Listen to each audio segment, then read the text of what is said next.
Go. Hello, I'm Reese Salisbury, and today we're going to talk about free variables versus basic variables. This is the third video assignment for linear algebra. Okay, so we have our system of equations here, and when we reduce it to an augmented matrix, we get a 2x4 matrix. We have 2 rows and 4 columns. The first row here, or the first column here, the second column here, the third column here, and your solution column over here is number 4.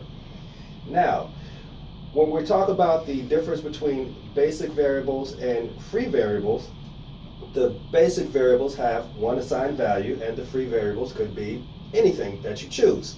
In order to find the difference between free variables and basic variables, you have to reduce your augmented matrix into echelon form.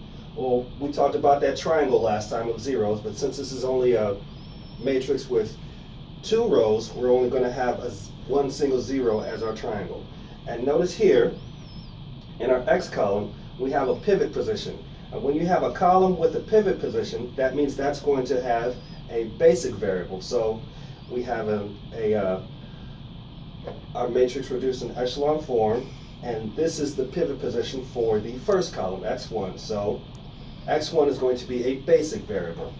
Now, since we have 2 rows, we're going to have a second pivot position. And that pivot position is going to be here, where this -8 is.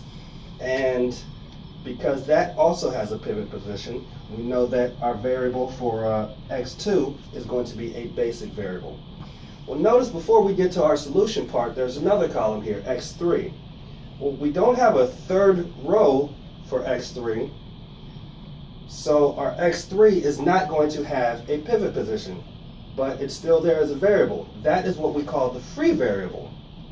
No pivot position, but it's not one of these solutions. So x3 is a free variable, and then we have our solution set over here, which is going to give us our solutions for x1 and x2 when we reduce it down further. We did that last time, and I think I explained it well, so we're not going to do that, but that is the difference between free variables and basic variables. Thank you very much.